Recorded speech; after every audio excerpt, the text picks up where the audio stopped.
Welcome to Crimson Clues, where shadows hide secrets and silence reveals the truth. Every story is a puzzle, and every clue takes you closer to the answer. Subscribe now, join the hunt, and let the mystery begin. Chapter 1. A feverish telephone at dusk.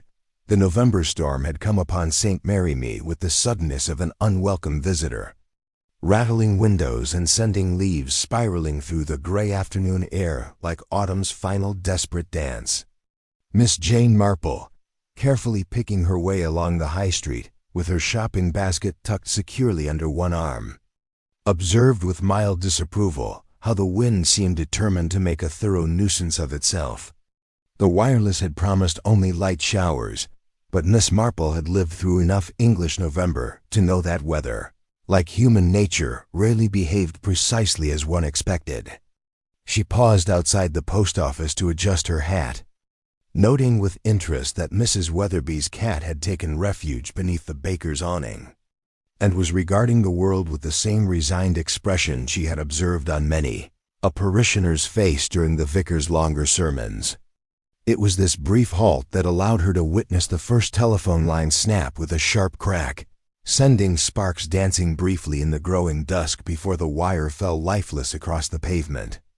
Then another line gave way, and another, until it seemed the storm was methodically severing St. Mary Me's connections to the outside world with the efficiency of a particularly determined surgeon.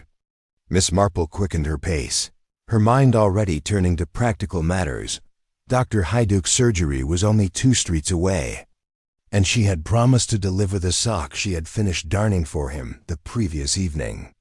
The dear man was rather careless with his clothing, and his housekeeper, though devoted, had a tendency to regard darling as somehow beneath her dignity.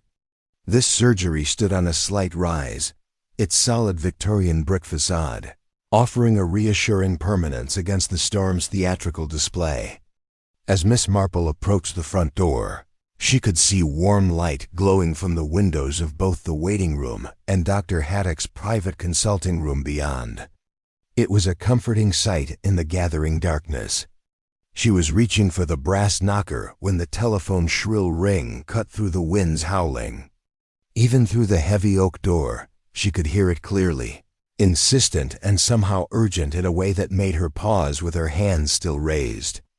The ringing stopped abruptly, followed by the sound of Dr. Haydock's voice, though his words were indistinct. Miss Marple found herself hesitating, caught between the proper impulse to announce her arrival and an equally proper reluctance to interrupt what might be an important medical consultation. The decision was made for her when the door swung open, revealing Dr. Haydock himself, his usually ruddy face pale with concern, and his gray hair disheveled as though he had been running his fingers through it. "Miss Marple," he exclaimed, then seemed to collect himself slightly. "Forgive me, I didn't expect. That is, please come in out of this dreadful weather." She stepped into the familiar warmth of the surgery's entrance hall, noting immediately the tension in the doctor's manner. In all her years of acquaintance with Dr. Duck, she had rarely seen him so obviously disturbed. "I hope I'm not intruding, doctor," she said gently, producing the carefully wrapped sock from her basket. "I merely wish to return this to you, properly mended." Dr. Haydock took the package with a distracted air, his attention clearly elsewhere. "Most kind of you, Miss Marple. Most kind indeed, though I'm afraid." He paused, glancing toward his consulting room, where the telephone sat silent on his desk. "Is something troubling thee?" Miss Marple inquired, settling herself uninvited into one of the waiting room chairs, with the quiet authority of someone who had spent a lifetime recognizing when others needed to unburden themselves. The doctor hesitated, then seemed to reach a decision. "It was Nurse Pell," he said, moving to the window and peering out into the storm. "Calling from Overcombe Grange about Mrs. Arkwright. The poor woman's having another of her attacks. A severe one by all accounts." Miss Marple nodded thoughtfully. She knew Mrs. Lydia Arkwright by reputation rather than personal acquaintance, the widow being something of a recluse since her husband's death 3 years previous. The asthma that plagued her was common knowledge in the village, as was her considerable fortune, and her distinctly uncomfortable relationship with her nephew Edward. Nurse Pell sounded quite beside herself. Dr. Haydock continued, turning from the window, begging me to come at once, saying she feared for Mrs. Arkwright's life. The curious thing is, he paused, frowning. Yes, Miss Marple prompted gently. Well, it's probably nothing, but Nurse Pell mentioned that she'd tried to reach me earlier, several times in fact, but couldn't get through. Yet, my telephone has been working perfectly all day. It's only the village lines that have been affected by the storm. Miss Marple considered this information with the careful attention she habitually applied to any deviation from the expected pattern of events. How very odd, she murmured. And Mrs. Arkwright's condition is truly serious. So it would seem. Nurse Pell was quite emphatic about the urgency. Dr. Haydock moved toward his medical bag, which sat ready on his desk. I must go at once, of course. Overcome Grange is a good 2 miles beyond the village, and in this weather. He left the sentence unfinished, but Miss Marple understood his concern. The road to Overcome Grange was narrow and winding, even in good conditions, and the isolated house sat well back from the main thoroughfare, approached only by a private drive that wound through a grove of ancient yew trees. Perhaps, she suggested carefully, you might appreciate some company on such a journey. I'm sure Mrs. Bantry would be happy to provide transportation, and another pair of hands might prove useful. Dr. Haydock looked surprised, then grateful. That's very thoughtful of you, Miss Marple, though I shouldn't wish to involve you in what might prove to be a rather distressing situation. My dear doctor, Miss Marple replied with a gentle smile. At my age, one becomes quite accustomed to distressing situations. Indeed, I find they often prove far less alarming than they initially appear. As if summoned by their conversation, the sound of a motor car could be heard approaching through the storm, its engine note steady despite the wind. Dr. Haydock peered through the window again. That will be Godfrey Miles, he said with evident relief. My dispensing chemist, excellent fellow, always reliable in an emergency. He must have heard about Mrs. Arkwright's condition somehow. Miss Marple observed with interest as a tall, thin figure emerged from the motor car. Hunched against the wind and rain, Mr. Miles moved with the careful precision she associated with his profession. His movements economical and purposeful as he retrieved what appeared to be several metal cylinders from the vehicle's rear compartment. Oxygen cylinders, Dr. Haydock explained, already reaching for his coat, most thoughtful of him to anticipate the need. As Mr. Miles approached the surgery door, Miss Marple found herself studying his face through the window. There was something in his expression, a tightness around the eyes that suggested more than mere professional concern. But then, she reflected, emergency calls in such weather would naturally cause anxiety in anyone of a conscientious disposition. The wind gave a particularly violent gust, rattling the surgery windows and causing the lights to flicker momentarily. In that brief dimming, Miss Marple thought she caught sight of another figure moving between the houses across the street. But when the light steadied, there was nothing to be seen but the storm-lashed darkness. Well then, said Dr. Haydock, settling his medical bag securely under his arm, we must be off. Mrs. Arkwright cannot wait for the weather to improve. Miss Marple rose from her chair, her mind already turning over the curious elements of the evening's events. Something about the situation at Overcome Grange troubled her, though she could not yet put her finger on precisely what it might be. Perhaps it was simply the storm with its unsettling effect on the ordinary rhythms of village life. Or perhaps it was something more subtle, a discordant note in the symphony of coincidences that had brought them all together on this particular evening. Whatever the case, Miss Marple reflected as she prepared to venture into the tempestuous night. Experience had taught her that when the normal patterns of life were disrupted, it was wise to pay very careful attention indeed to what might emerge from the chaos. Chapter 2. Lights burning at Overcome Grange. Dr. Haydock's motor car disappeared into the storm, swept darkness with a finality that left Miss Marple standing in the surgery doorway. watching the red tail lights fade like dying embers. The wind caught her coat and tugged at it with insistent fingers, but she remained motionless for a moment longer, her mind turning over the curious circumstances of the evening. It was then that she heard the familiar puttering of Mrs. Bantry's ancient Morris, approaching through the gloom with the determined persistence of a reliable friend. The vehicle drew up beside the surgery with a gentle wheeze of brakes, and Dolly Bantry's cheerful face appeared at the driver's window. "Jane, my dear," she called above the wind, "whatever are you doing standing about in this frightful weather? You'll catch your death." Miss Marple hurried toward the car, grateful for both the shelter and the company. As she settled into the passenger seat, she noticed that Mrs. Bantry was already dressed for an expedition, complete with waterproof coat and sensible boots. "I heard about poor Mrs. Arkwright," Dolly explained, engaging the gears with practiced efficiency. "Mrs. Pierce from the post office telephoned just before the lines went down completely.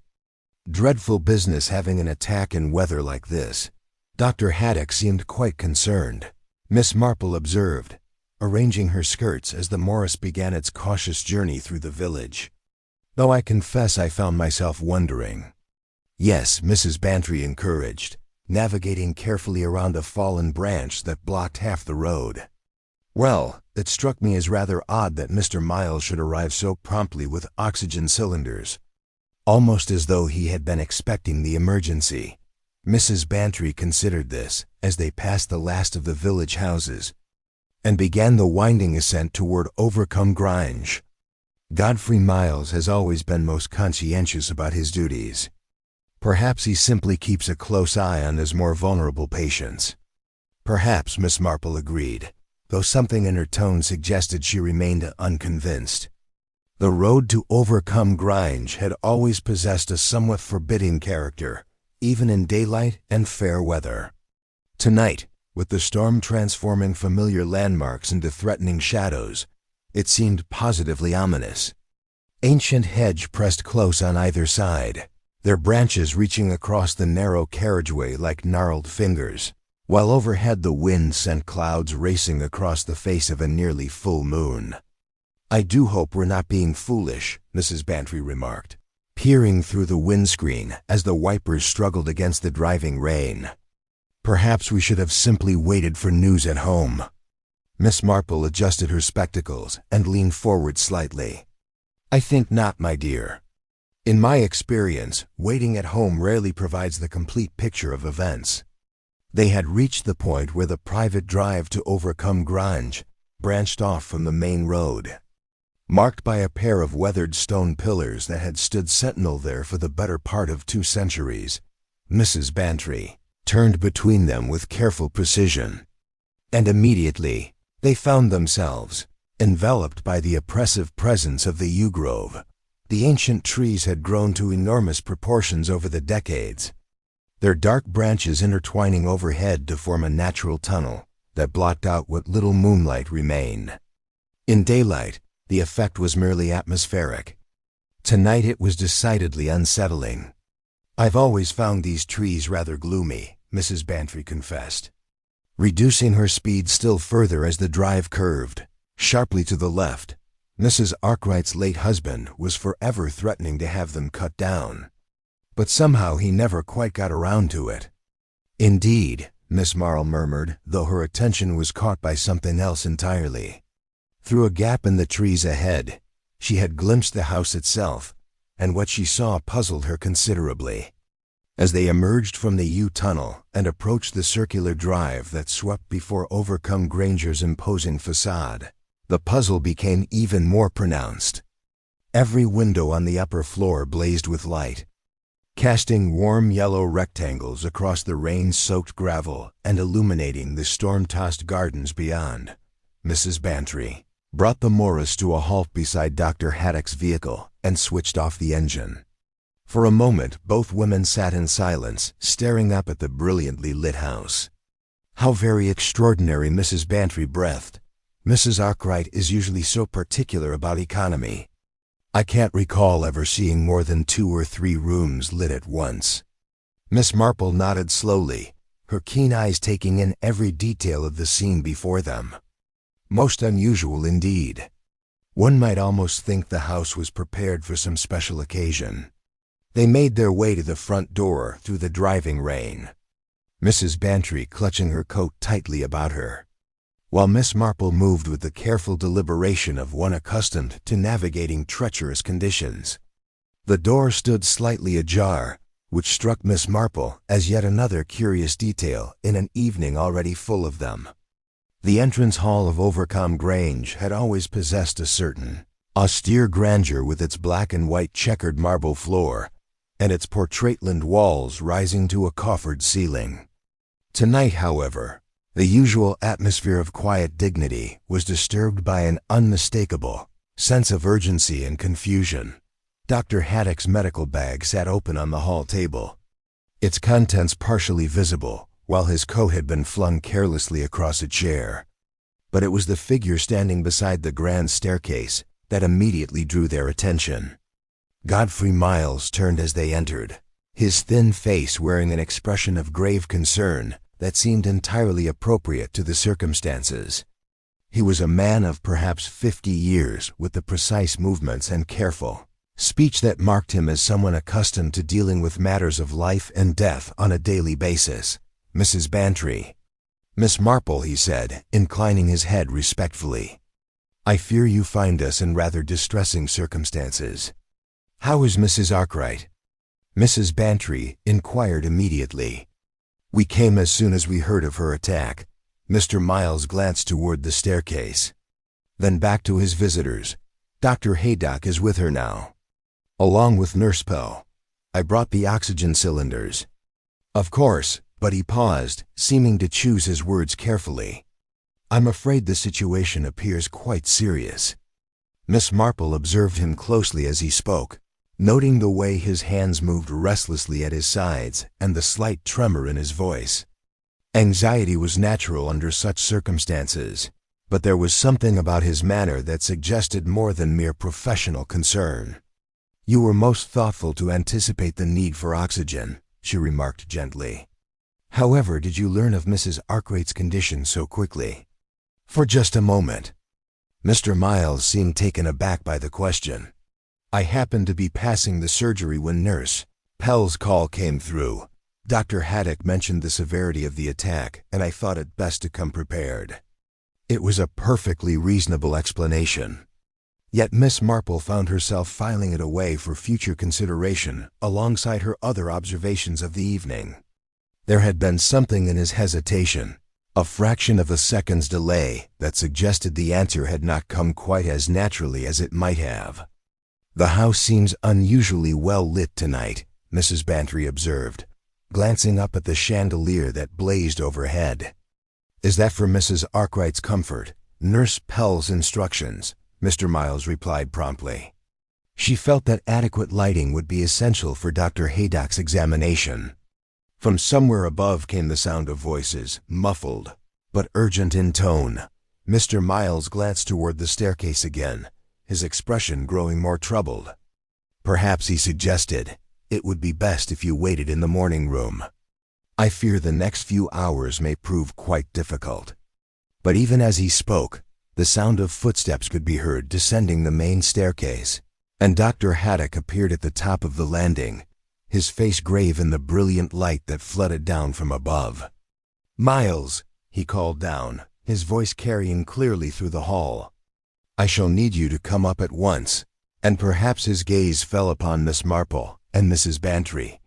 "Perhaps our friends might remain below for the present."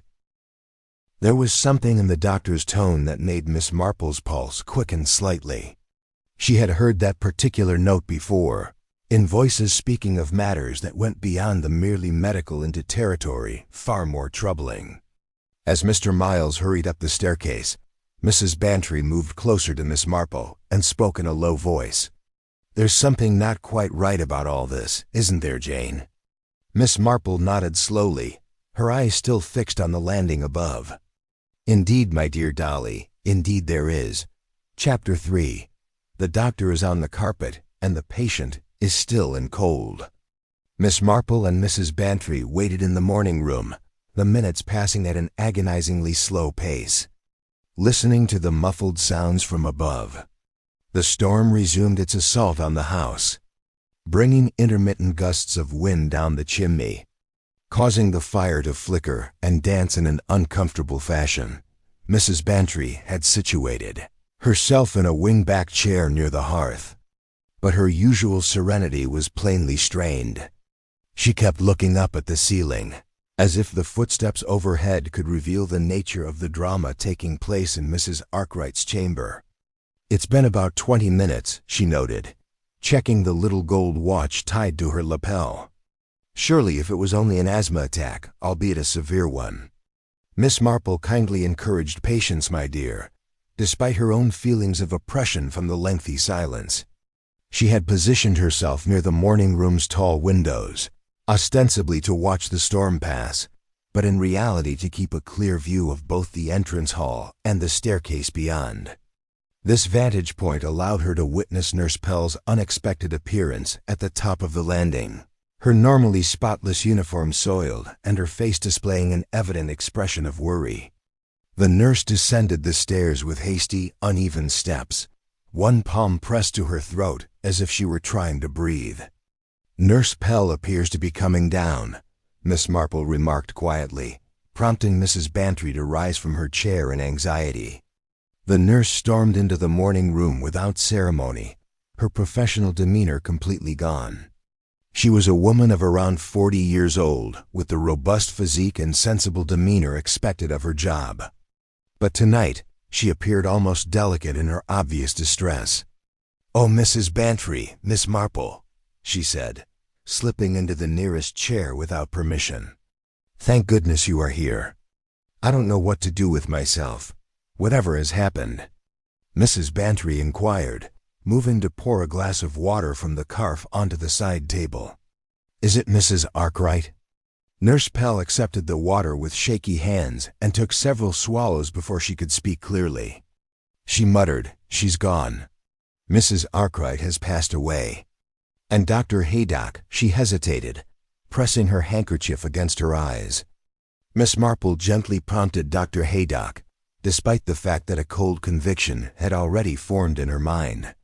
"I found him unconscious on the floor beside the bed," Nurse Pell said, her voice barely heard over the storm's screaming. "He collapsed, his stethoscope twisted beneath him. Something awful. Mr. Miles is presently with him, attempting to bring him around." The implications of this revelation hung over the room like a pall. Mrs. Bantry fell back into her chair, leaving Miss Marple standing, her mind already beginning to process the unpleasant possibilities that such circumstances implied. "Tell us exactly what happened," Miss Marple asked, her tone compassionate but strong. "From the beginning, if you please." Nurse Pell took a trembling breath and made an evident effort to calm herself. "Dr. Haydock arrived about a half hour ago, maybe a little more. He came right up to Mrs. Arkwright's chamber, where I was waiting with her. She was having one of her attacks, sure, but I've seen her lot worse." Then Miss Marple encouraged. "So the doctor examined her in his normal careful fashion, listening to her chest, checking her pulse, and inspecting her neck. Then he opened his medical bag and began to prepare an injection. He drew the drug into his hypodermic with care, like he always does." Nurse Pell paused for another sip of water, her hands quivering slightly. "That's when it occurred. He had barely completed preparing the shot when he abruptly staggered, making a sort of gasping sound like he couldn't catch his breath. Then he collapsed directly on the carpet next to Mrs. Arkwright's bed." "Are Mrs. Arkwright herself?" Mrs. Bantry inquired quietly. "I hurried to her right away, of course, but Nurse Pell's voice broke somewhat. She'd passed away while I was tending to the doctor, serene-like, resting up on her pillows just as I'd left her. There was a glass on the bedside table that still contained some of her evening medicine." Miss Marple assimilated this information with the same care she always gave to any series of events that varied from the expected pattern. "Dr. Haydock's medical bag," she said. "Was it disturbed in any way?" "Open, it was with items scattered about a bit." And Nurse Pell hesitated, then proceeded with seeming reluctance. The hypodermic he'd been using wasn't present. He must have fallen somewhere when he collapsed, but we have yet to discover where. The sound of footsteps on the stairs signaled Mr. Miles' approach, and he emerged in the doorway, much more composed than when he had dashed upstairs earlier. His typically tidy appearance was a little ruffled, and there were damp patches on his waistcoat, indicating that he had been providing medical aid. "How is Dr. Haydock?" Mrs. Bantry questioned quickly. "Conscious now, though still quite dazed," Mr. Miles reported. "I got him seated on the sofa in Mrs. Arkwright's sitting room. He appears to have collapsed, but I am unable to pinpoint the cause." Miss Marple examined the chemist's face intently. His professional demeanor had returned, but she sensed an underlying strain that indicated more than just concern for a colleague's well-being. "It was fortunate that you were here to help," she remarked. "Have you any theories about what might have caused Dr. Haydock's collapse?" Mr. Miles studied the subject with evident seriousness. "It's tough to say without a thorough inspection. The storm, the urgency of the call, the stress of losing a patient, any combination of these circumstances could have contributed." Mrs. Bantry confirmed that she had lost a patient. But Mrs. Arkwright's death was certainly natural. Her heart was probably compromised by years of pulmonary discomfort. "One would certainly hope so," Mr. Miles responded, though his tone suggested he had reservations about the topic. It was then that another motorcycle could be heard approaching through the storm. It has a different engine note than Dr. Haydock's or Mrs. Bantry's Morris. Miss Marple could see headlights racing across the drive as the newcomer made his way around the house.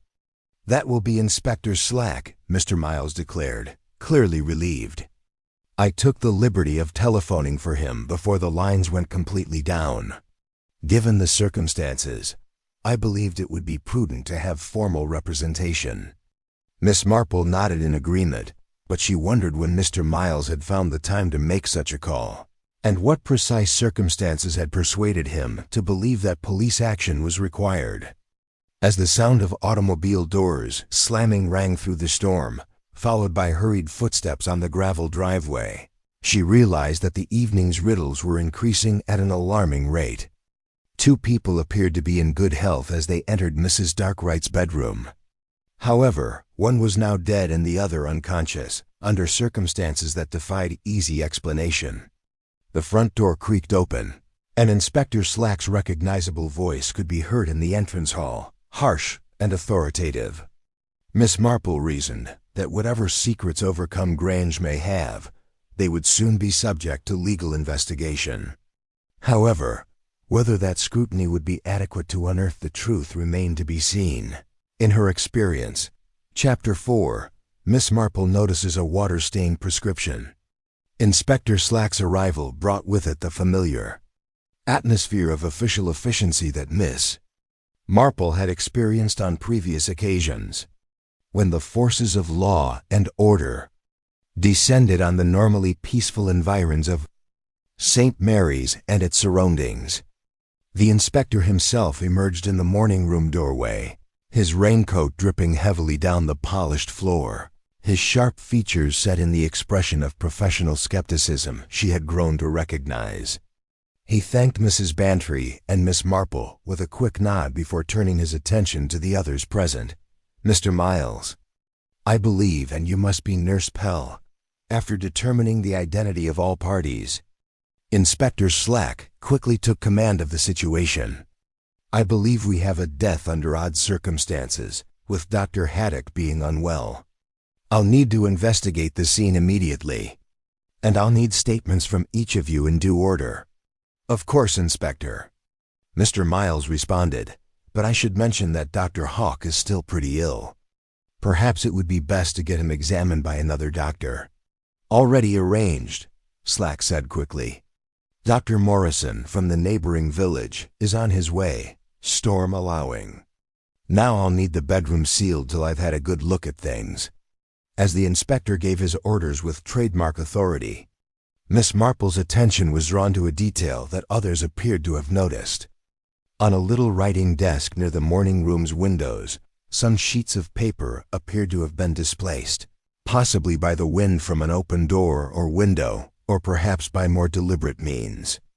While Inspector Slack talked with Mr. Miles about practical arrangements for protecting the site, Miss Marple walked gently approaching the desk, her trained eye examining the strewn paperwork with interest. The majority appeared to be household bills and communications of the humdrum kind that gather in any well-run firm, but one item in particular piqued her interest. It was a single sheet torn from a prescription pad, displaying Dr. Haydock's recognizable letterhead and handwriting. However, as Miss Marple examined it more closely, she noticed several peculiarities that concerned her greatly. The paper itself revealed obvious signs of water damage down one side, with a succession of faint tide lines indicating that it had been soaked and then allowed to dry. This was strange in and of itself, as the space appeared to be completely dry, and she could find no clear source of moisture that may explain the stains. Even more perplexing was the ink employed in the prescription's creation. Dr. Haydock consistently utilized black ink in his professional communications. This specific document had been written in blue, and not just any blue, but a much lighter shade that appeared less authoritative than his normal choice. Miss Marple looked around to make sure the others were still engaged in their discussions, before carefully lifting the prescription sheet for a closer look. The handwriting, while ostensibly similar to Dr. Haydock's distinctive style, revealed several small deviations that her trained eye identified as important. The construction of certain characters, particularly the capital letters that began each line, revealed a reluctance that contrasted sharply with the doctor's typically confident calligraphy. Most intriguing, she murmured to herself, slipping the sheet discreetly into her reticule just as Inspector Slack finished his conversation with Mr. Miles. The inspector then declared, "I'll begin upstairs. Mrs. Bantry. Miss Marple, I will ask you to stay for the present. Nurse Pell, I'll need you to accompany me so I can see exactly how you found things." As the official party left for the higher levels, Mrs. Bantry went to join Miss Marple by the windows. "You look thoughtful, Jane," she said. "Have you noticed something?" Miss Marple responded gently, ensuring that her voice did not carry throughout the hall. "Dolly, have you ever known Mrs. Arkwright to be negligent with water, spilling beverages or leaving wet cups around?" Mrs. Bantry studied the topic with evident surprise. "Quite the contrary. She was quite fussy about such stuff. I remember her getting upset once when a housemaid dropped a watering can on one of her antique tables." "Why are you asking?" Before Miss Marple could react, voices from the entrance hall announced Dr. Morrison's presence, as he stamped his feet and shook the rain off his coat. His voice carried well as he chatted with someone, possibly a constable, who had arrived with Inspector Slack. Dr. Morrison was commenting that it was a terrible night to conduct such business. "I assume Death does not schedule appointments with the weather." The arrival's footsteps could be heard mounting the stairs, followed by a time of relative stillness that was broken only by the storm's continuing attack upon the windows and the occasional creak of the ancient house settling around them. Mrs. Bantry had taken up knitting, a complex pattern that needed a lot of concentration. But Miss Marple saw that her friend's customary dexterity appeared to have been hampered by the evening's events. Several stitches had gone astray, and Mrs. Bantry was forced to unpick them with apparent frustration. "I cannot seem to concentrate properly," she said. "The entire situation is quite uncomfortable. Mrs. Arkwright and Dr. Hawk were taken ill so quickly. What do you think might have caused such a thing?" Miss Marple settled herself more comfortably in her chair, her mind working over the many parts of the evening's drama. "There are several possibilities," she said carefully, "though I must admit that some aspects of the situation strike me as odd, such as the bedroom lights. You commented on how odd it was for Mrs. Dark to have so many rooms illuminated at the same time. However, Nurse Pell is an experienced professional who would undoubtedly understand that excessive illumination is more likely to aggravate an asthmatic than to ease them. Mrs. Bantry paused her knitting to contemplate this observation. That's true. And Mr. Miles' explanation about Dr. Haydock needing good lighting for his examination doesn't quite ring true, does it? He had already attended Mrs. Dark numerous times, usually by lamplight. Exactly, Miss Marple agreed. Then there's the weird issue of timing. Mr. Miles arrived with oxygen cylinders almost as quickly as Dr. Haydock, despite claiming to have discovered about the incident by happenstance. Inspector Slack returned, interrupting the conversation, and his demeanor had darkened significantly during his assessment of the scene upstairs. He was accompanied by Dr. Morrison, an elderly gentleman whose normally pleasant disposition appeared noticeably down. Inspector Slack began without preface. I'm afraid the problem is more terrible than it first appeared. Dr. Morrison investigated both Dr. Haydock and the deceased, and his results are unsettling. Dr. Morrison walked forward, his professional gravitas visible in every line of his posture. Dr. Haydock appears to have experienced a nervous shock or collapse. However, the exact cause is unclear. He took a moment to think about Mrs. Arkwright before speaking. I can't rule out the idea that her death was not completely natural. The implications of this statement hung over the room like a shroud. Mrs. Bantry's knitting was lost in her lap, and Miss Marple felt the familiar stirring of that strange combination of grief and intellectual curiosity that always preceded her meetings with the darkest sides of human nature. You're suggesting, Mrs. Bantry continued slowly, that Mrs. Arkwright might have been murdered. Dr. Morrison glanced at Inspector Slack before speaking. I believe that a post-mortem examination will be required to ascertain the specific cause of death. Until then, I am afraid this house must be considered as a potential crime scene.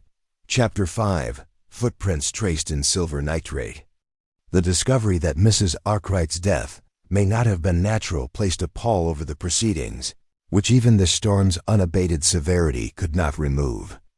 Inspector Slack lost no time in establishing the protocols that such circumstances necessitated, cordoning off the higher levels and stationing a constable at the foot of the main staircase with instructions that no one should cross without his explicit authorization. Miss Marple regarded these arrangements with quiet approbation, despite the fact that her mind was already spinning over the evening's puzzles. The water-stained prescription sheet sat safely in her reticule, a tangible piece of evidence that she planned to investigate more thoroughly when the circumstances allowed. Sergeant Lake arrived as she was thinking about the consequences of this revelation, bringing with him the sophisticated equipment required for modern police work. Miss Marple had met the sergeant before and was impressed by his thorough approach to investigation. Sergeant Lake entered the morning chamber, brushing the rain from his coat, and identified himself as the evening inspector. I brought the camera equipment and UV lamp as instructed. Inspector Slack answered, Excellent. We'll need to capture the scene thoroughly, and I'd like to pay special attention to any trace evidence that may not be obvious right away. Mrs. Bantry appeared puzzled. Ultraviolet lamp. I am afraid I do not comprehend. Sergeant Lake, who had the teacher's gift for straightforward explanations, was delighted to enlighten her. Certain compounds fluoresce when exposed to UV light. Madam, things that are entirely undetectable to the naked eye can become fairly evident when properly lighted. Mrs. Bantry whispered, How fascinating! But Miss Marple observed that her friend's tone indicated more worry than true curiosity. The sergeant's equipment proved useful almost immediately, as he began his thorough study of the entrance hall. The portable ultraviolet illumination revealed what looked to be a sequence of faint stains over the black and white checkered marble floor, which stretched from the foot of the main staircase to the back of the house. Well, Inspector Slack observed, satisfied with the evidence. What do you make of those, Sergeant? Sergeant Lake knelt by the burning traces, looking at them with professional curiosity. They appear to be footsteps, sir, albeit not formed of mud or regular dirt. When exposed to UV light, The substance appears unmistakably metallic. "Silver nitrate," came a voice from the doorway, and all heads turned to see Mr. Miles standing there, his expression one of apparent anguish. "I suspect those traces are silver nitrate." Inspector Slack's sight sharpened instantly. "Indeed. And how would you know this, Mr. Miles?" The chemist stepped into the hall, his motions meticulous and deliberate. "Inspector, this is a chemical I utilize on a regular basis in my professional life. Dilute silver nitrate solution is ideal for determining the cleanliness of dispensing equipment. It leaves unique stains when it comes into touch with biological substances." Miss Marple considered this argument intriguing on several levels, not least because it provided a rational explanation for the existence of such an uncommon material in the residence. However, something about Mr. Miles' delivery of this information struck her as well rehearsed, as if he had anticipated the need for such an explanation. "You take this substance regularly," Inspector Slack pressed, "and you brought some with you tonight." Mr. Miles said that he always carries a tiny quantity in his professional gear. It is a vital instrument for ensuring good hygiene standards in pharmaceutical practice. Sergeant Lake proceeded to examine the glowing footprints, tracing their journey with careful precision. "They lead from the staircase to the rear corridor," he reported. "It appears that someone walked this route after stepping in the substance." Mr. Miles offered the back stairs helpfully. "There is a servant staircase that allows access to the top stories without using the main staircase." Inspector Slack absorbed this information with the demeanor of a man putting away potentially important details. "I see. And did you have a chance to utilize those back tonight, Mr. Miles?" "Certainly not," the pharmacist said with what appeared to be genuine surprise. "When Dr. Haydock called for my help, I went up the main staircase, and I haven't gone anywhere else since." Miss Marple observed this exchange with growing interest, noting the subtle tensions that appeared to lie beneath the seemingly straightforward questions and answers. Something about the whole affair reminded her of a theatrical production, with each member playing a perfectly choreographed role. "Sergeant Lake," Inspector Slack continued, "I want you to follow those traces to the end. Document all you find, paying special attention to any places with the most concentration." Mrs. Bantry approached Miss Marple as the sergeant worked his way deeper into the house with his ultraviolet lamp, casting eerie purple shadows on the walls. "This is all becoming rather sinister, isn't it?" she muttered. "Silver nitrate footprints and unexplained prescriptions. One almost starts to suspect deliberate mischief." Miss Marple agreed gently. "Though I'm curious about the timing of these findings, it's amazing how many odd scenarios have emerged in such a short amount of time." Sergeant Lake's voice called out from the back of the house, interrupting their talk. "Inspector, you will want to see this." Inspector Slack dashed toward the sound, followed by the others, until they arrived in a narrow corridor that Miss Marple recognized as the house's servant area. The ultraviolet illumination revealed an even more concentrated region of fluorescent traces, centered near the base of a steep wooden stairway leading to the higher floors. "The concentration is substantially higher here," Sergeant Lake said. As if someone had stopped in this location to remove contaminated shoes or clothing, Mr. Miles examined the glowing traces with apparent professional interest. "The pattern is consistent with someone attempting to clean silver nitrate from their footwear," he noted, "but they were not totally successful, as evidenced by the results." Inspector Slack turned to confront the chemist immediately. "Mr. Miles, I'm going to ask you again. Did you use the back stairs tonight?" "I did not," Mr. Miles said forcefully. "And I must admit, Inspector, that I find the suggestion pretty offensive." "No offense intended," Slack answered gently. "But you'll understand that we need to account for the existence of a chemical you've admitted to carrying." Miss Marple found herself watching Mr. Miles' face as the conversation progressed, observing how his jaw tightened slightly and his hands clasped and unclenched at his sides. His assertions of innocence appeared genuine enough, Yet something about his behavior suggested a man working under a lot of pressure. Perhaps, she offered gently, Mr. Miles can examine his professional kit to establish whether any of his silver nitrate solution is missing. The chemist was astonished by the notion and nodded hesitantly. Of course. And great concept, Miss Marple. I'll check right away. Inspector Slack looked to Sergeant Lake as he ran away to get his equipment. Continue following the traces upstairs. I'd like to know where they lead and what we might find at their destination. The sergeant nodded and began his cautious journey up the tiny stairway. The UV lamp produced strange shadows on the walls as he climbed. Within a few moments, his voice could be heard from above, tinged with unmistakable eagerness. Inspector, the trail leads straight to Mrs. Arkwright's corridor. There's something else up here you should see.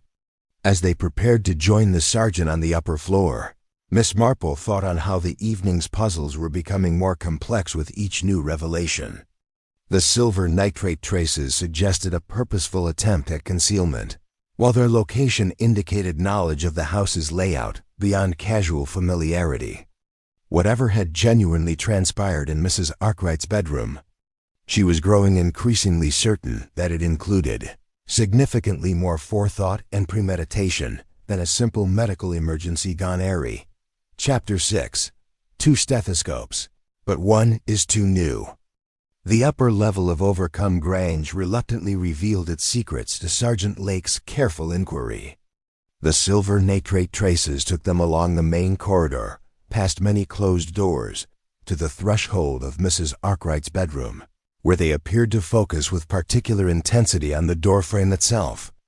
Inspector Slack hesitated at the door to the room, his experienced gaze taking in the scene that awaited inside.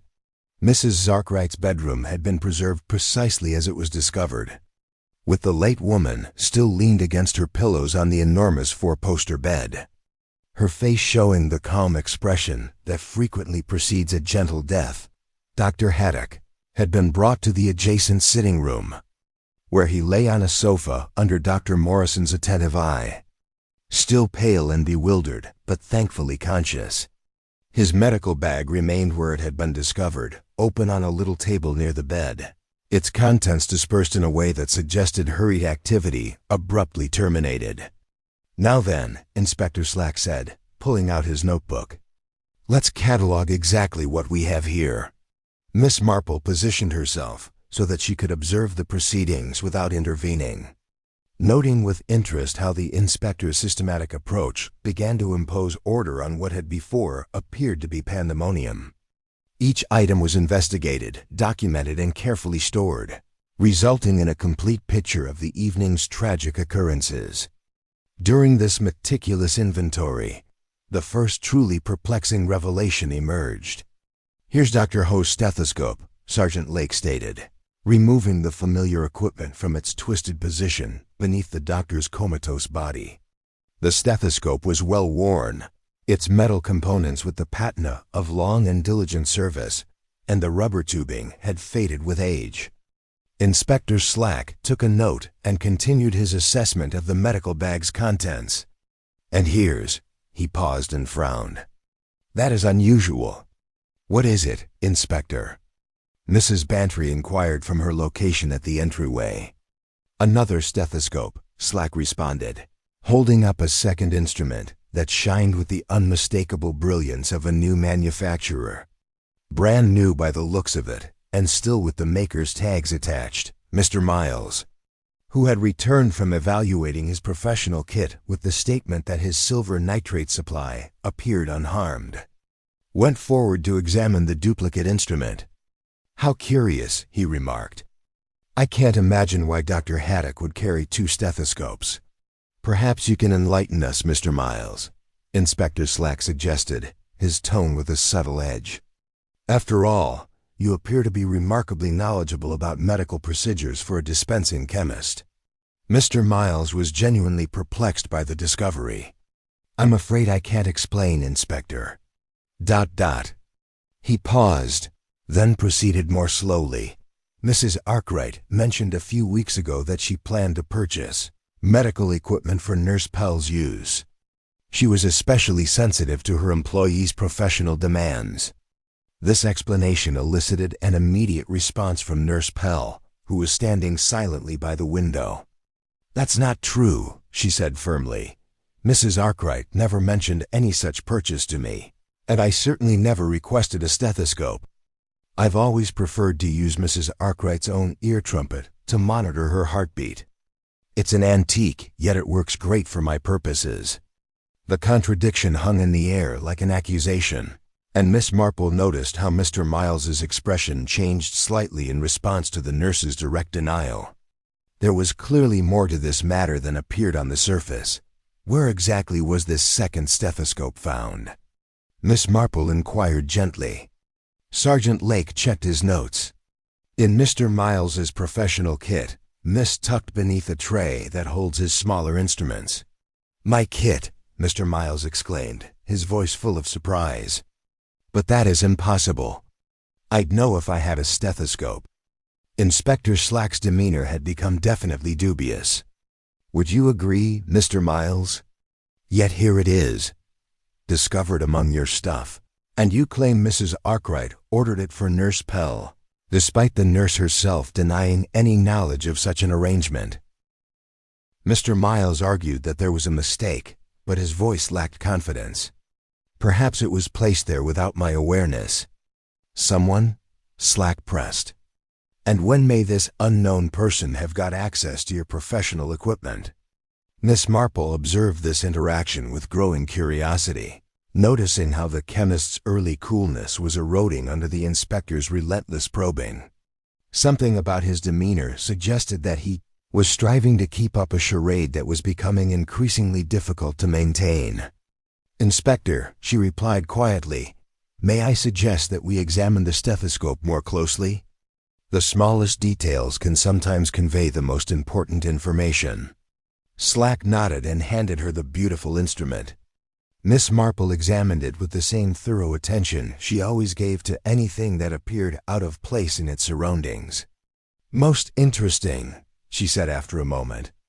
"Based on the date code on the manufacturer's label, I believe this was purchased within the last fortnight." She paused to adjust her spectacles. "There is a short writing on the chess piece." "What does it say?" Mrs. Bantry inquired, stepping closer to look at the instrument. Miss Marple read out her gratitude to Nurse Pell.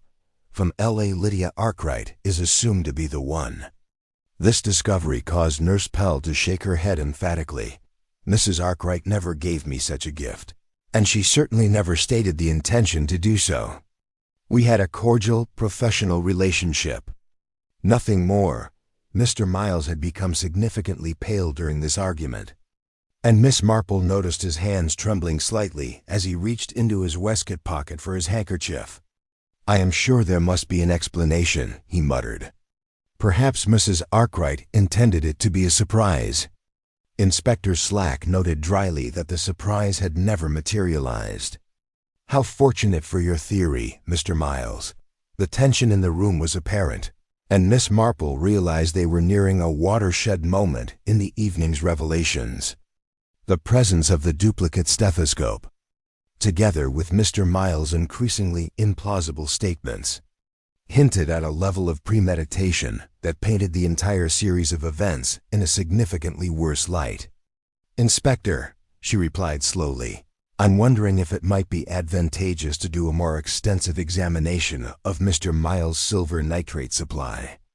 Earlier tests have a way of suggesting what a closer examination may reveal." "An excellent suggestion," Slack agreed. "Mr. Miles, I will request that you produce your professional kit for a thorough inspection."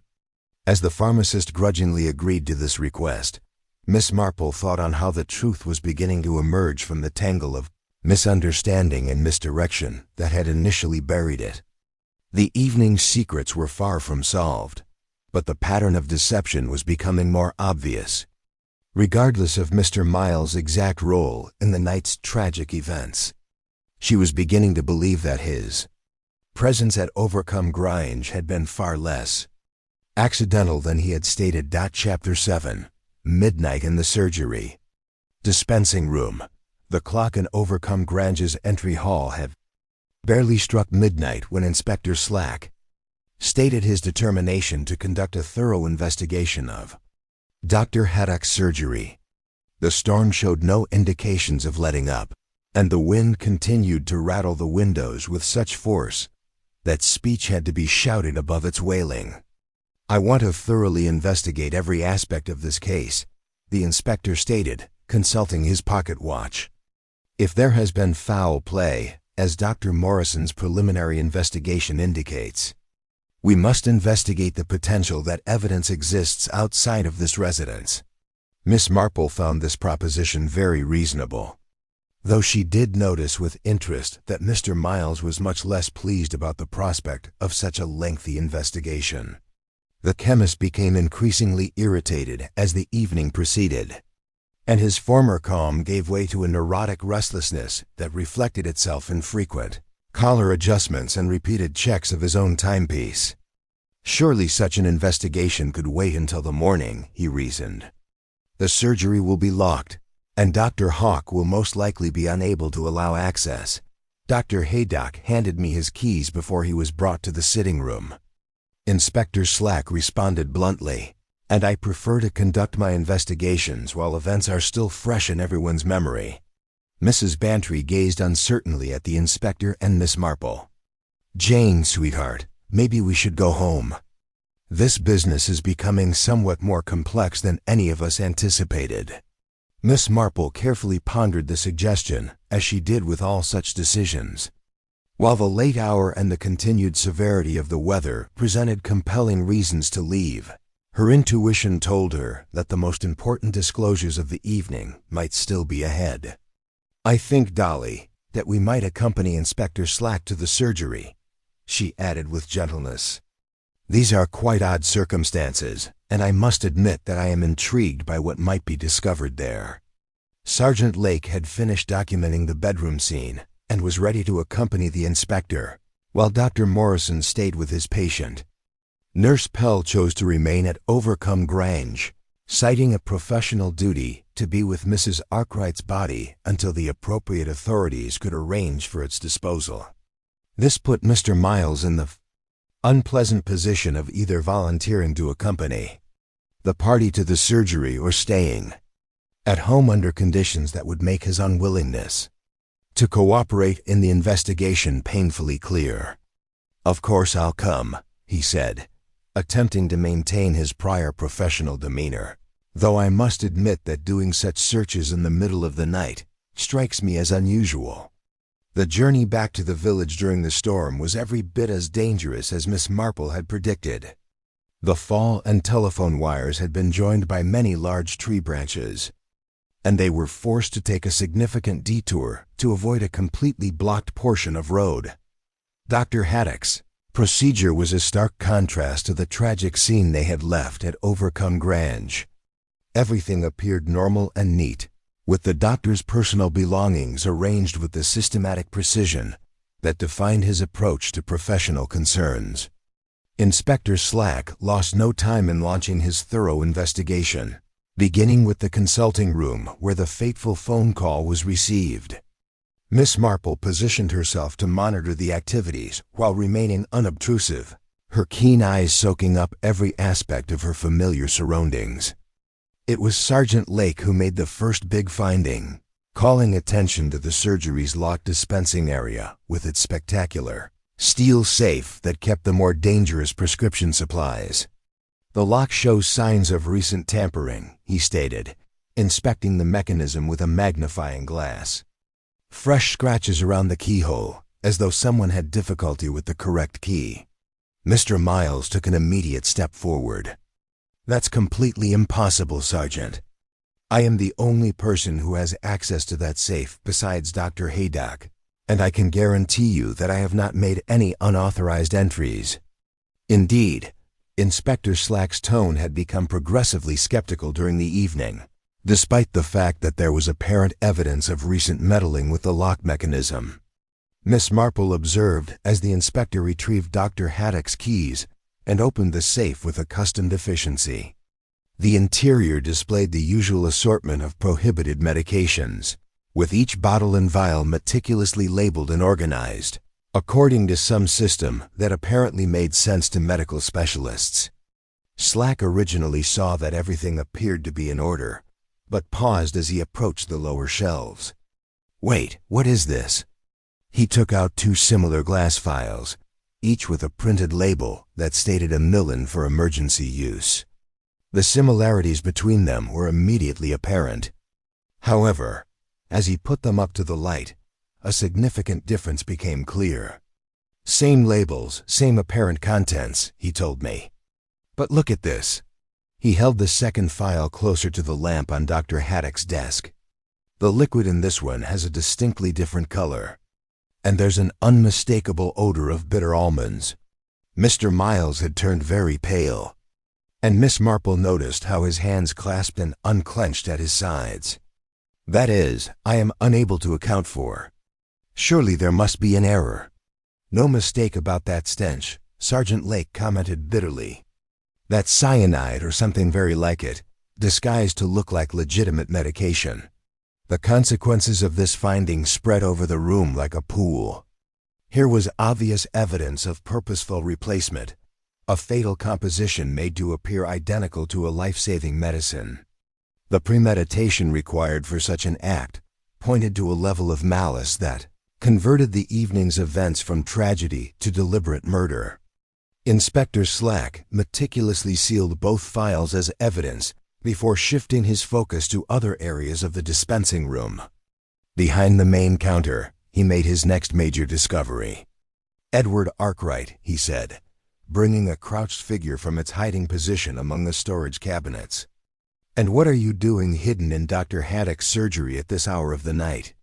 Edward Arkwright was a man of around 35 years old, with soft features and elegant apparel that suggested a life spent primarily at the expense of others. His typically clean look was noticeably unkempt, and his face carried the expression of someone caught up in circumstances he couldn't explain adequately. "I was looking for something," he muttered, trying to wipe dust off his coat. "Something that belonged to my aunt." Slack's voice conveyed unmistakable disbelief. "And it required you to break into a medical surgery in the middle of the night." Sergeant Lake discovered what Edward was attempting to conceal in his coat pocket, almost as if in response to the inspector's question. "Another amino file, same to the ones found in the safe." Miss Marple discreetly inspected 3 files. "Mr. Arkwright has 1 in his possession and 2 in the safe. The most fascinating collection." Edward's face had turned ashen as the gravity of his situation became apparent. Whatever reasons he might give for his being in the surgery, the discovery of the drug in his possession would be extremely difficult to defend. "I can explain everything," he said anxiously, but Inspector Slack had already reached for his handcuffs. "Edward Arkwright, the inspector, declared formally, I'm detaining you on suspicion of illegal entry and theft of prohibited narcotics. You are not obligated to say anything, but anything you say may be recorded and used as evidence." As the handcuffs were tightened, Miss Marple realized that the night's discoveries were far from over. The discovery of 3 identical files, each with distinct contents, indicated a level of forethought that extended beyond simple theft or even murder. Chapter 8 features a ledger entry scribbled over erasers. Edward Arkwright's arrest caused a brief respite in the proceedings, during which Inspector Slack arranged for the prisoner to be transferred to the village police station despite the storm's continued ferocity. The young man's claims of innocence became increasingly frenzied as the handcuffs were fastened, but his explanations remained frustratingly unclear and conflicting. Miss Marple had observed this scene with the detached interest of someone familiar with the various types of human deception. Edward's sorrow appeared genuine enough, but there was something about his demeanor that suggested a man caught up in circumstances far more complicated than simple burglary. "Inspector," she whispered gently, as Sergeant Lake prepared to lead the prisoner out of the surgery, "may I propose that we review the dispensing records before wrapping up our business here? In my opinion, the most revealing evidence is frequently discovered in the mundane aspects of routine interactions." Inspector Slack paused in his monitoring of Edward's removal to evaluate this suggestion. "Do you mean the narcotics ledger?" "Yes, it would be prudent. Every controlled substance must be thoroughly noted." Mr. Miles, who had been silent throughout Edward's imprisonment, suddenly appeared anxious to assist. "The ledger is kept in the safe," he swiftly replied. "Dr. Hawk is very meticulous about keeping proper records." Miss Marple was intrigued by the chemist's unexpected cooperation, especially given his previous reluctance to participate in the investigation. She positioned herself so that she could monitor both the ledger, investigation, and Mr. Miles' reactions to any findings that might arise. The narcotics ledger turned out to be a big volume bound in dark leather, with pages filled with Dr. High's characteristically exact writing. Each entry included the receipt, dispensing, and current inventory of various prohibited medications, resulting in a complete record of the surgery's pharmaceutical activity. Inspector Slack started his investigation systematically, working backwards from the most recent records. Miss Marple, on the other hand, was the one who brought the important discovery to light. "Inspector," she continued gently, "may I draw your attention to yesterday's entry about aminoine? There looks to be something very unusual about the notation." Slack watched the suggested line with increased interest. The entry said 10 ampules amyline to overcome and was written in what seemed to be Dr. Haydock's familiar handwriting. However, closer analysis found slight discrepancies that became more evident with diligent scrutiny. Miss Marple saw that the ink color was unusual, and she took out a little magnifying lens from her reticule. "Dr. Haddock's typical entries are written in black ink, but this one looks to be in blue." More significantly, the numeral 10 showed unmistakable traces of change. When held at the appropriate angle to the light, erased digits could be seen beneath the present figures, indicating that the original entry had been methodically updated. "Someone has changed this entry," Inspector Slack concluded sadly. "The question is who and why." Mr. Miles had turned pale during the examination, and Miss Marple saw that his breathing had become difficult. When she compared the blue ink of the ledger entry to the water-stained prescription sheet in her reticule, the similarities were clear. "Mr. Miles," she added with customary tenderness, "I wonder if you could look into this entry more closely. Your professional knowledge may help us comprehend the significance of these changes." The chemist approached the ledger hesitantly, his hands quivering slightly as he leaned over the open volume. After a brief examination, he straightened with an expression of deep distress. He sputtered, "I can't explain these irregularities. Dr. Haddock's record-keeping has always been excellent." "Indeed," Miss Marple agreed, making these changes all the more crucial. "Tell me, Mr. Miles, do you recognize the handwriting in this entry?" The question hung in the air like an accusation, and Miss Marple observed the chemist's conflicted expression. Fear, remorse, and desperation appeared to conflict with a deeper commitment or obligation, preventing him from speaking freely. "I'm not certain," he finally answered, his voice trembling. Inspector Slack had been reviewing other recent entries during this exchange, and his expression had become increasingly dismal. "There are several other irregularities here," he stated. "Eras, overwritings, and alterations that suggest systematic tampering with the records. All in the same blue ink," Miss Marple added, referring to supplies of medication to combat grunge. The pattern that was emerging depicted a troubling picture of deliberate deception, spanning several weeks or even months. Someone having access to the surgery's records had been routinely manipulating the documentation of prohibited substances, most likely to conceal unlawful transactions or substitutes. "Mr. Miles." Inspector Slack replied politely, "I'm going to ask you once more. Do you have any knowledge of the changes to the narcotics ledger?" The chemist's coolness finally broke under the constant pressure of interrogation. His shoulders dropped, and he appeared to have aged many years in only a few moments. Yes," he muttered. "Yes, I modified those entries. But you must understand that I had no choice. This admission resulted in a moment of profound silence, interrupted only by the wind howling outside. Miss Marple felt the familiar mixture of melancholy and satisfaction that always preceded the moment, when truth began to emerge from a web of falsehood and misdirection. "No choice," Inspector Slack pressed. "I'm afraid you'll have to be more detailed. Mr. Miles." The pharmacist looked about the room, as if looking for a way out, before appearing to accept the situation. "Edward Arkwright," he said sternly. "He had detected certain abnormalities in my own financial matters, including gambling debts, you understand? Debts to unscrupulous persons who were growing increasingly eager for payment. And so he blackmailed you," Miss Marple concluded quietly. "Not exactly blackmail," Mr. Miles protested weakly. "He called it a business agreement. I would provide him with specific substances from the surgery stock, properly labeled to avoid suspicion, and he would assist me in resolving my financial problems." Inspector Slack's expression had become thunderous. "You provided controlled substances to Edward Arkwright. For what purpose?" Mr. Miles spoke desperately as he said they were for his aunt's treatment. He said he wanted to make sure she had enough supplies for emergencies. "I never anticipated, that is, I never guessed he may intend harm." The whole breadth of the plot was becoming clear, showing a web of deception far more complicated than anyone had previously anticipated.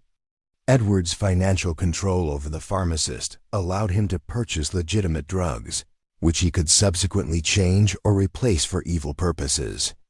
Miss Marple spoke quietly. "You gave Edward genuine amoylin, which he later replaced with lethal alternatives." Mr. Miles nodded miserably. "He returned the original containers, claiming that his aunt's illness had improved and the medication was no longer necessary. I had no cause to assume the contents had been tampered with." As the consequences of this revelation spread throughout the room, Miss Marple thought that they were now getting to the heart of the evening's sad events.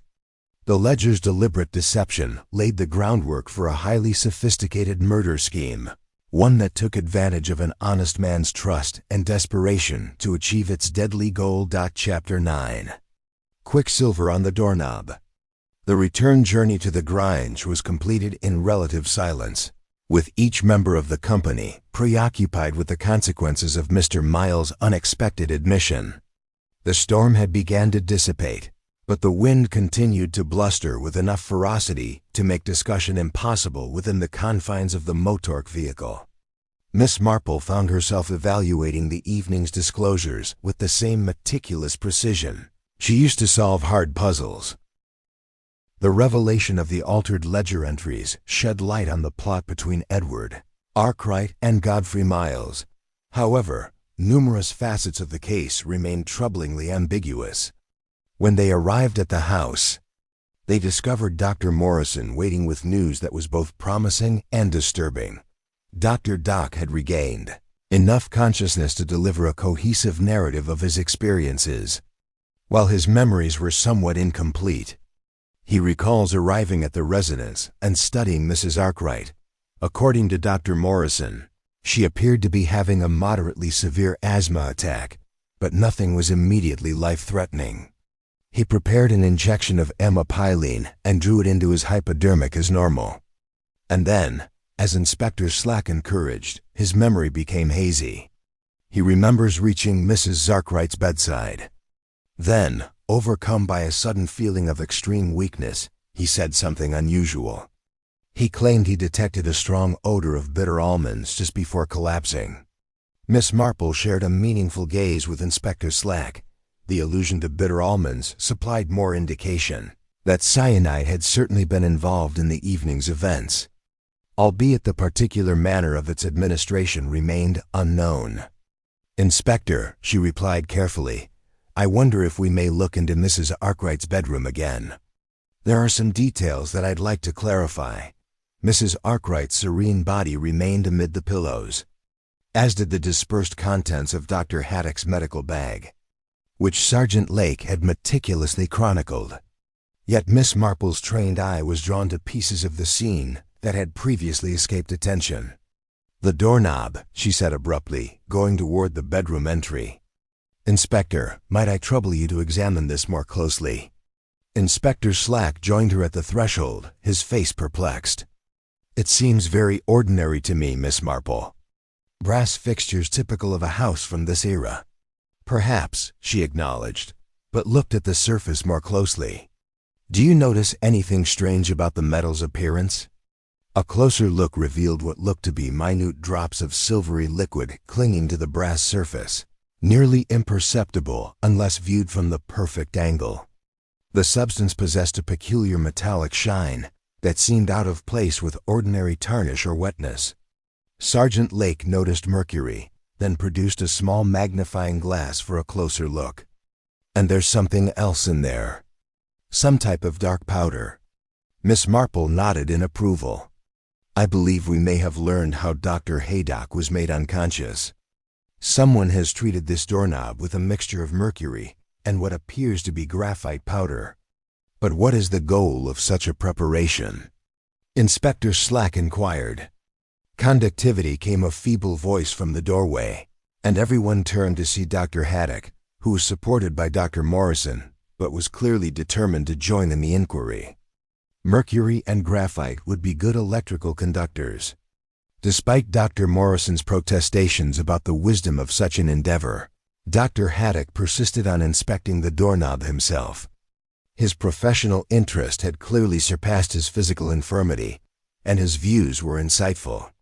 If this door or knob were connected to an electrical source, he reasoned, anyone touching it with damp hands would receive a large shock, not severe enough to cause major injury, but certainly enough to induce a person to collapse, especially if they were already stressed. Miss Marple had the familiar thrill of seeing a complicated jigsaw reduce itself into logical components. "Dr. Haydock, while you prepared to administer the injection, did you have occasion to touch this doorknob?" "Yes," the doctor said, his memory clearly clearing as he concentrated on the sequence of events. "I had finished drawing up the medication and was about to approach Mrs. Arkwright's bedside when I realized I had left my extra hypodermic in the corridor. I moved back to fetch it, then grabbed the doorknob to keep myself steady as I leaned out. And that's when he hesitated, his face turning pale from the memory. When you received the electrical shock that knocked you out," Miss Marple concluded gently, "someone had prepared a most ingenious trap designed to incapacitate you at the crucial moment." Inspector Slack was already looking at the room's electrical fixtures with renewed curiosity. He found indications of recent tampering with the wall socket near the door, partially obscured by a heavy drape. A length of small wire had been carefully hidden beneath the carpet, connecting the electrical supply to the treated doorknob. He observed grimly, "The offender may set off the trap at will and then delete the evidence once the desired impact was accomplished. But who could have created such a complex mechanism?" Dr. Morrison inquired. "It would necessitate extensive technological understanding." Miss Marple cast a thoughtful look to the garbage bin near Mrs. Arkwright's dressing table, where bits of a shattered mercury thermometer lay scattered among other debris. "Someone who has access to mercury and the skills to use it efficiently, and who may lawfully carry such an instrument as part of their professional equipment."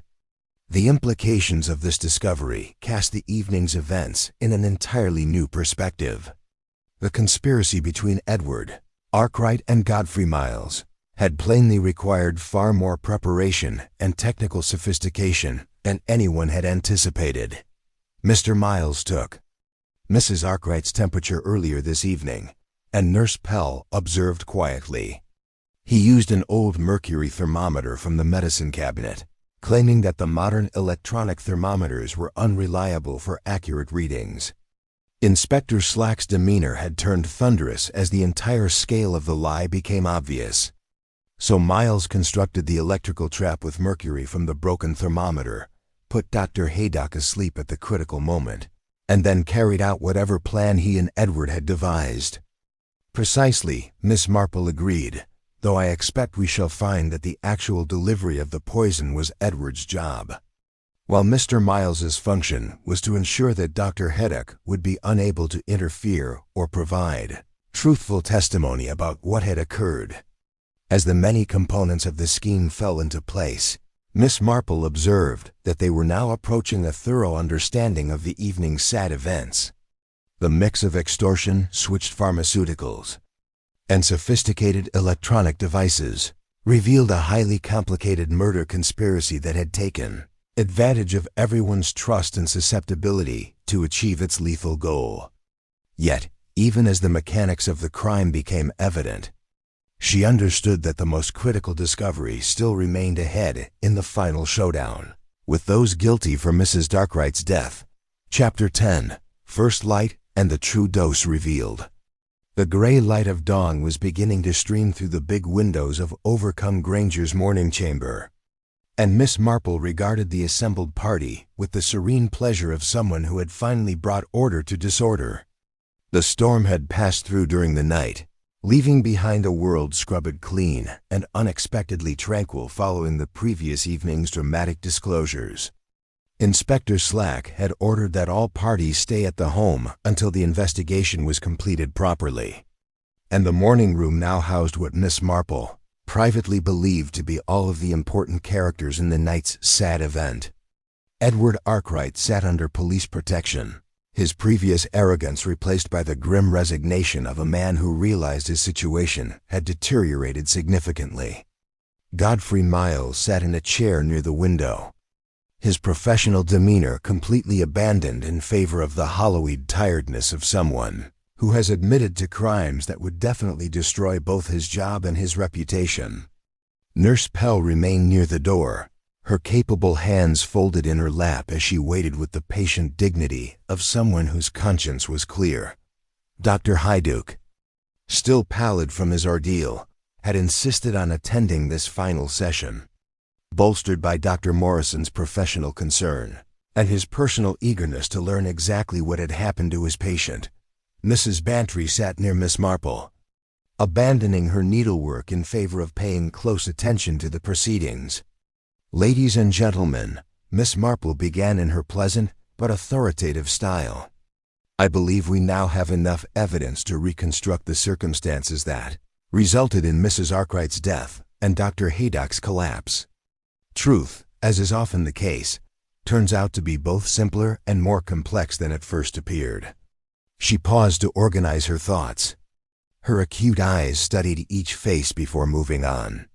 The tragedy is based on Edward Arkwright's dire need for money, as well as his discovery of Mr. Miles' gambling debts. These conditions presented an opportunity for blackmail, which Edward was ready to take. Edward moved uneasily in his chair but stayed mute, realizing that any protest would be fruitless given the evidence gathered against him. Miss Marple explained that Edward's concept was first pretty modest. He just meant to sedate his aunt long enough to picture a fake codicil to her will, which would leave her substantial inheritance to him rather than the several charities she had specified as beneficiaries. Inspector Slack nodded with approval. "We discovered the fake paper among his personal belongings, beside the photographic equipment he planned to use. However," Miss Marple said, "the scheme became more intricate as Edward recognized the possibilities that Mr. Miles' involvement offered. By getting legal pharmaceuticals from Dr. Doc's surgery, he could alter their contents with chemicals that would fit his needs while giving the impression of proper medical treatment." She turned to face Mr. Miles directly, her expression mixing understanding and clear displeasure. "Mr. Miles, you provided Edward with real aminoine in correctly labeled containers, believing that he wanted to make sure his aunt had enough medication for emergencies. You manipulated the surgery's records to disguise these illicit transactions using blue ink, which coincided with the ink you used in your professional duties as a dispensing pharmacist." Miles nodded miserably.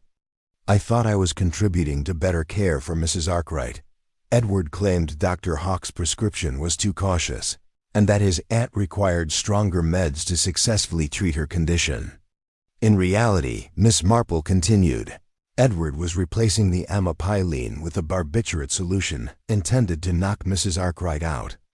His scheme required perfect timing, which led to the evening's more complex deceptions.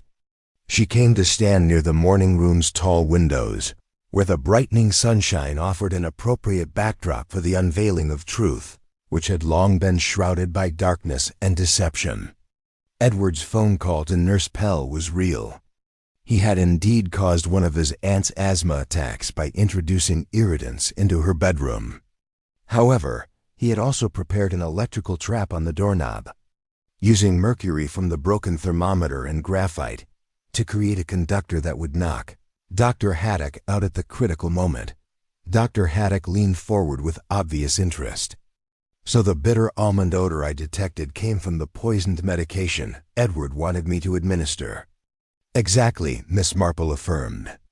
However, your collapse prevented you from providing the injection, which posed an unanticipated obstacle for Edward's plan. He was obliged to administer the deadly dose personally, using the replica stethoscope to conceal his presence in the room. Inspector Slack reviewed his notes. The watermarks on the prescription page were from Mr. Miles's silver nitrate solution, transmitted when he handled the fake prescription during his construction of the electrical trap. Miss Marple stated that the silver nitrate footprints ran from Mrs. Arkwright's room to the rear staircase, indicating Mr. Miles' desire to flee the scene unobserved after completing his role in the deceit. Nurse Pell spoke for the first time since the gathering began, but I'm not sure why they needed such a detailed strategy. Surely, if Edward only wanted his aunt's money, there were less dangerous ways to get it. Miss Marple smiled sadly. I worry, Nurse Pell, that Edward's debts were even more serious than he initially stated. The people he owed money to were not willing to accept partial or late payments. He needed rapid access to his aunt's riches, and forging appeared the most expedient solution. Unfortunately for Edward, as Inspector Slack noted grimly, his aunt found the counterfeit Codal before he could finish his photographs. She threatened to expose him, transforming what was supposed to be a temporary sedative into permanent silence. The entire severity of the crime was now clear to everyone present. What had started as a petty deception had evolved into deliberate murder due to desperation and circumstance, including not only the victim, but also other innocent persons who had unknowingly participated. Edward finally said, barely heard over the soft sounds of the morning countryside beyond the windows, I never meant for anyone to die. It was supposed to be simple, just a few photos, and everything would be back to normal. But murder is never straightforward, Mr. Arkwright, Miss Marple said with her usual kindness. And the ramifications of our acts frequently go well beyond our original objectives. Inspector Slack arose from his chair. The official weight of his authority hung over the room like a mantle. Edward Arkwright. Godfrey Miles, I'm arresting you both for the murder of Mrs. Lydia Arkwright. You are not obligated to say anything, but anything you say may be recorded and used as evidence. As the handcuffs were applied and the inmates were led to the village police station, Miss Marple reflected on the awful waste that such crimes represented. The events of a single November night wrecked 2 lives, killed a 3rd, and left several more profoundly damaged. Dr. Haydock, still pallid after his ordeal, mustered a single smile as he prepared to resume his interrupted rounds. Well, Miss Marple, you've certainly proven that even the most careful medical practice can be disrupted by human malice. Indeed. Doctor, she said, fixing her hat as Mrs. Bantry prepared to go, though I believe that careful observation and attention to detail are still the greatest treatments for both medical and criminal mysteries. Dolly moaned profoundly as they walked toward Mrs. Bantry's Morris in the brightening sunlight. Even a simple house call can be dangerous. Jane, Miss Marple paused to examine the calm landscape that surrounds Overcombe Grange, where the morning sun was already beginning to dry the previous night's rain off the ancient oak trees. Yes, my dear Dolly, she answered thoughtfully.